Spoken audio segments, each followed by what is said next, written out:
आपको भी ये समझना पड़ेगा कि आपको 2 साल का सिलेबस सिर्फ 10 महीने में कवर करना है। जब 2 साल का सिलेबस 10 महीने में कवर करना होता है, तो आपको भी फिर उसी सीक्वेंस में थोड़ा-सा अपने आप को पुश करना होगा। आप कह रहे हो दिक्कत हो रहा है, तो क्या आप बिना दिक्कत का नीट की तैयारी करना चाहते हो? हाँ या ना में जवाब दो। आप कह रहे हो सर बहुत प्रॉब्लम हो रहा है, सर एकदम हम परेशान हो गए, दिक्कत हो रहा है। दिक्कत सबको हो रहा है जो तैयारी कर रहा है। कई लोग उस बात को बोलते हैं, कई लोग नहीं बोलते हैं। आपको दिक्कत हो रहा है तो और पुश करिए। मान लो कि 10 लोग पढ़ रहे हैं, उसमें से 4 लोगों को दिक्कत हो रहा है, 6 लोग नहीं को दिक्कत नहीं हो रहा है, वो कर ले रहे हैं। तो फिर हो सकता है सर उनका मल्टीपल ड्रॉप्स हो, सर हम तो पहली बार कर रहे हैं। आप पहली बार करें या दूसरी बार करें, क्या नीट एग्जाम में इसका एक्स्ट्रा नंबर मिलता है? क्या आप अगर पहली बार कर रहे हैं और जो दूसरी बार करके कंफर्टेबली कर ले रहा है, तो सिलेक्शन किसका होगा? सर हमको थोड़ा ज्यादा जान लगाना पड़ेगा। बात को समझो यार। ठीक है, पैरेलली मैं भी समझ रहा हूं, इसलिए मैंने आपको दूसरा ऑप्शन मैंने बताया समरी लेक्चर दे दिया है। अब उस समरी लेक्चर को देखना, जितनी स्पीड में मैंने सारे पढ़ाए हैं उसी रफ्तार में लगभग लगभग पढ़ा, 100% थ्योरी कवर कर दिया तुम्हारा मोशन इन स्ट्रेट लाइन का 3 घंटे में। 3 घंटे में सुनना ध्यान से, 3 घंटे में पूरी मोशन इन स्ट्रेट लाइन के 14 लेक्चर को समराइज करके आपको दे दिया है। अगर आपका बैकलॉग है, बिल्कुल भी नहीं देखा है, तो उस लेक्चर को आप देख सकते हैं। 3 घंटे के लेक्चर को देखने में आपको टाइम लगेगा, हो सकता है 5 या 6 घंटे।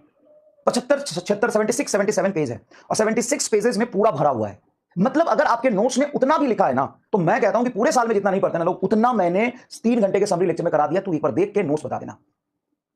अगर तू पूरा वो लिख लेगा ना नोट्स में, डिटेल लेक्चर छोड़, डिटेल लेक्चर में बहुत सारे क्वेश्चन प्रैक्टिस है, बहुत सारी चीजें हैं, सिर्फ समरी लेक्चर में जितना नोट्स में लिखा हुआ है वो सारा लिख ले, तो फिर देख के बताना कि पूरे लॉन्ग ईयर में जितना हम 1D में पढ़ते हैं उससे ज्यादा उस समरी लेक्चर के नोट्स में है कि नहीं, देख लेना एक बार। तो उससे नोट्स बनाओ। अगर तुमने पूरा पढ़ लिया, 14 लेक्चर बहुत अच्छे से नोट्स बना लिया है, तो उसका नोट्स मत बनाना, तुम्हारा नोट सफिशिएंट है, शॉर्ट नोट्स की तरह देख लेना। लेक्चर सबको देखना है। क्यों देखना है सबको? अब एक बार देखो तो सही, 2 घंटा इन्वेस्ट करके 14 लेक्चर भूल जाओगे। ठीक है, 14 लेक्चर भूल जाओगे। अब दूसरी बात पे आते हैं। सर असाइनमेंट का बैकलॉग है, सर असाइनमेंट के क्वेश्चन नहीं हो रहे, सर डीपीपी के कुछ क्वेश्चन नहीं हो रहे।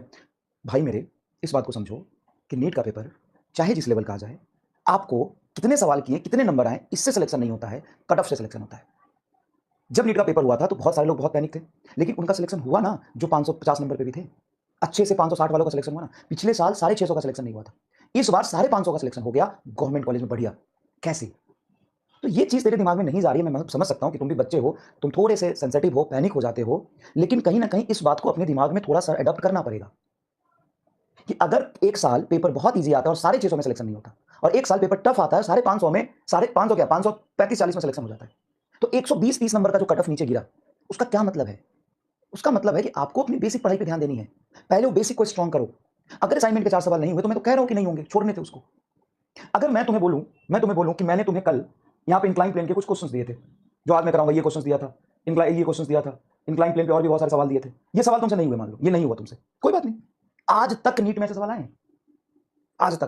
तो क्या पता आ जाए, तो क्या पता एक प्रोजेक्टाइल से अगर बहुत मुश्किल सवाल पूछ लेता है, 2-3 चैप्टर से और बहुत मुश्किल पूछ लेता है, उस 4-5 को छोड़ दोगे तो 40 क्वेश्चंस वही एकदम इजी वाले होंगे, और सिलेक्शन हमेशा उसी का होगा जो उसको पहले करेगा इजी को, और टफ को टाइम निकाल के बाद में करेगा। यही नहीं समझ में आ रहा तुम्हें यार, छोड़ो। एक छोटी सी बेसिक बात आपको समझ नहीं आ रही, अपनी कंसेप्चुअल अंडरस्टैंडिंग बढ़ाओ, थिंकिंग एबिलिटी बढ़ाओ, कंसेप्ट को अच्छे से फील करो, उसको समझो।